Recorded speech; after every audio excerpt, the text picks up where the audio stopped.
क्या दुनिया का सबसे शक्तिशाली सैन्य गठबंधन नेटो अपने ही सबसे बड़े मेंबर की वजह से टूटने वाला है? क्या अमेरिका सच में अपने पुराने दोस्त डेनमार्क से ग्रीनलैंड छीनने के लिए सैनिक भेज सकता है? नमस्कार दोस्तों, यूरोप में हलचल मच चुकी है। अमेरिका के राष्ट्रपति डोनाल्ड ट्रंप ने एक बार फिर ग्रीनलैंड पर दावा ठोक दिया है, लेकिन इस बार बात किसी रियल स्टेट डील की नहीं, बल्कि जरूरत पड़ने पर फोर्स से कब्जा करने की धमकी की है। डेनमार्क की प्रधानमंत्री साफ कह चुकी है, अगर अमेरिका ने ग्रीनलैंड पर हमला किया तो ये नेटो का अंत हो सकता है। आज के इस वीडियो में सिर्फ ठोस फैक्ट्स और ग्राउंड रियलिटी के साथ समझेंगे ट्रंप ग्रीनलैंड के पीछे इतने बेताब क्यों है, यूरोप और नेटो इस कदम से क्यों हड़कंप में, और सबसे जरूरी, वीडियो को अंत तक जरूर देखिए, क्योंकि आखिर में बात करेंगे कि क्या ये न्यू वर्ल्ड ऑर्डर इंडिया के लिए खतरा है या एक गोल्डन अपॉर्चुनिटी। आखिर यूएस के लिए ग्रीनलैंड क्यों महत्वपूर्ण है, चलिए समझते हैं। इसका सबसे पहला कारण है इसकी भौगोलिक स्थिति। ज्यादातर लोग ग्रीनलैंड को सिर्फ एक सफेद बर्फीला टुकड़ा समझते हैं, लेकिन रियलिटी इससे बहुत अलग है। ये करीब 21 लाख वर्ग किलोमीटर में फैला दुनिया का सबसे बड़ा द्वीप है, यानी पूरे राजस्थान, महाराष्ट्र, यूपी और एमपी को मिलाकर भी इससे छोटा पड़ जाए। भौगोलिक रूप से ये नॉर्दर्न अमेरिका का हिस्सा है, लेकिन राजनीतिक रूप से डेनमार्क के तहत एक ऑटोनोमस क्षेत्र है, जिसकी आबादी लगभग 57,000 है। फिर भी इसका स्ट्रेटेजिक महत्व किसी महाशक्ति से कम नहीं। दूसरा कारण है ट्रंप का इस आइलैंड को लेकर दिलचस्पी। जी हाँ, ट्रंप की ग्रीनलैंड में दिलचस्पी नई नहीं है। 2019 के अपने पहले टर्म में उन्होंने खुलेआम ग्रीनलैंड खरीदने की बात कही थी, जिस पर दुनिया ने मजाक समझकर अनदेखा कर दिया था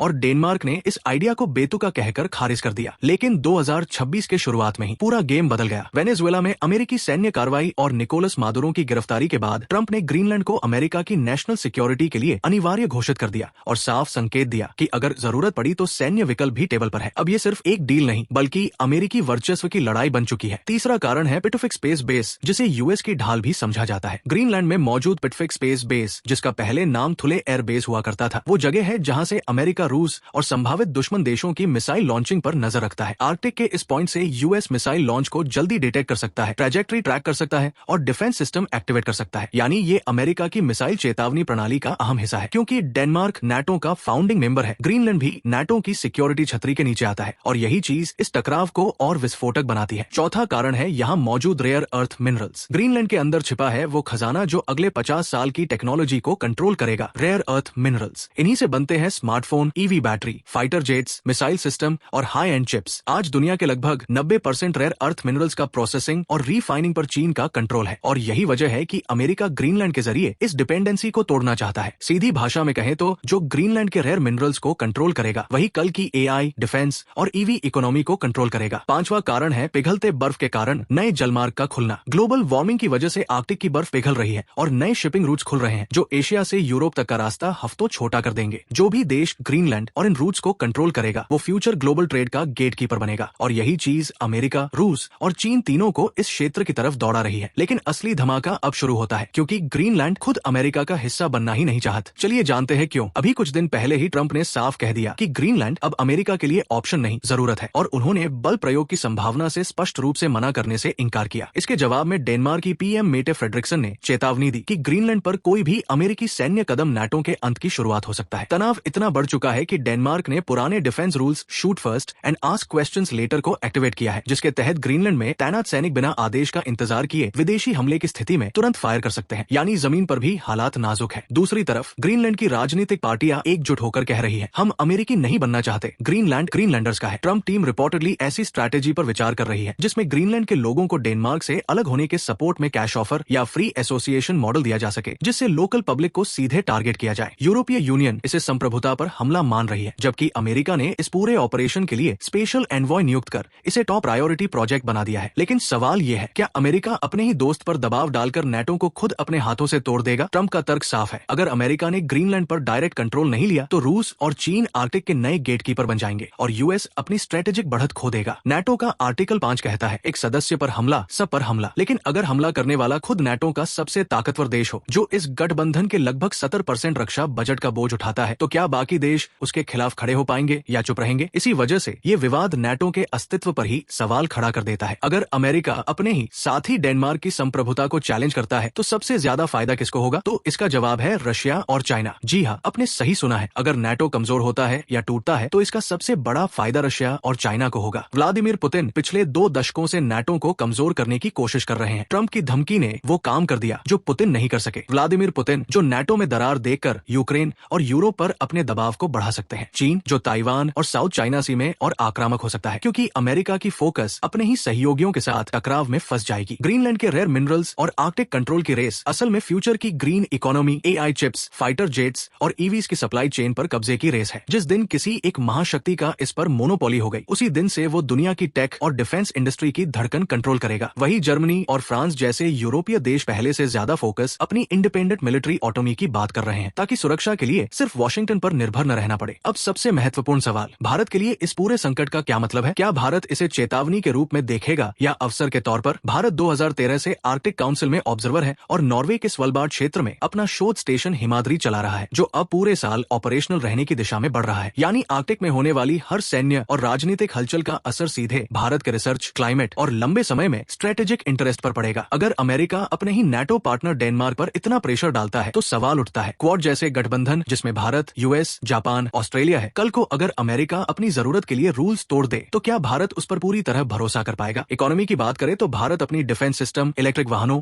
और हाईटेक मैन्युफैक्चरिंग के लिए रेयर अर्थ मिनरल्स में 70% से ज्यादा हद तक चीन पर डिपेंडेंट है। ग्रीनलैंड इस डिपेंडेंसी को कम करने का एक बड़ा विकल्प बन सकता था, लेकिन अगर वहाँ लंबे समय तक संघर्ष और अनिश्चितता रहती है तो ग्लोबल सप्लाई चेन डिस्टर्ब होगी और इंडिया में हाईटेक प्रोडक्शन और ईवीज की कॉस्ट बढ़ सकती है। सिक्योरिटी के मामले में अगर इस विवाद की वजह से अमेरिका और यूरोप के बीच भरोसा कम होता है तो रशिया और चाइना को आर्कटिक और इंडियन ओशन में अपनी मिलिट्री मौजूदगी बढ़ाने का खुला मौका मिलेगा, जो भारत की समुद्री सुरक्षा के लिए एक बड़ा चैलेंज बन सकता है। दूसरी तरफ ये संकट एक नए मल्टीपोलर विश्व के उदय का संकेत भी है, जहाँ सिर्फ एक सुपर पावर नहीं बल्कि कई पावर सेंटर्स होंगे। भारत के लिए ये मौका है कि वो अमेरिका पर ओवर डिपेंडेंसी कम करके फ्रांस, जर्मनी और बाकी यूरोपीय देशों के साथ अपनी स्ट्रेटेजिक ऑटोनॉमी मजबूत करे। रक्षा, टेक्नोलॉजी, ज्वाइंट प्रोजेक्ट्स और सप्लाई चेन में ग्रीनलैंड का ये विवाद सिर्फ 57,000 लोगों के एक द्वीप का मसला नहीं बल्कि उस ग्लोबल सिस्टम की नींव हिला रहा है जो दूसरे विश्व युद्ध के बाद से दुनिया की ताकत को बैलेंस कर रहा था। जब नाटो का सबसे ताकतवर नेता अपने ही पार्टनर की संप्रभुता को एक डील की तरह ट्रीट करे तो समझ लीजिए कि आने वाले समय में नियमों से ज्यादा मायने नेचुरल रिसोर्सेज और ताकत रखेंगे। भारत के लिए इससे साफ मैसेज है, एक ऐसे मल्टीपोलर वर्ल्ड में जहां हर देश सिर्फ अपने नेशनल इंटरेस्ट को प्राथमिकता दे रहा है, किसी एक महाशक्ति पर ज्यादा निर्भर होना रिस्की है। इंडिया की सबसे बड़ी ढाल होगी उसकी स्ट्रैटेजिक ऑटोनॉमी, अपनी सप्लाई चेन पर कंट्रोल और स्ट्रॉन्ग डिप्लोमेसी। क्या आपको लगता है कि संसाधनों की इस जंग में अमेरिका अपने दशकों पुराने सहयोगियों को खोने का रिस्क लेकर सही कर रहा है, या ये कदम उसे ग्लोबली अकेला कर देगा और रशिया चाइना को फायदा देगा? अपनी राय कमेंट में जरूर लिखिए और ऐसे ही जियोपॉलिटिकल एनालिसिस के लिए चैनल को सब्सक्राइब कीजिए, बेल आइकन दबाइए और इस वीडियो को अपने दोस्तों के साथ शेयर कीजिए।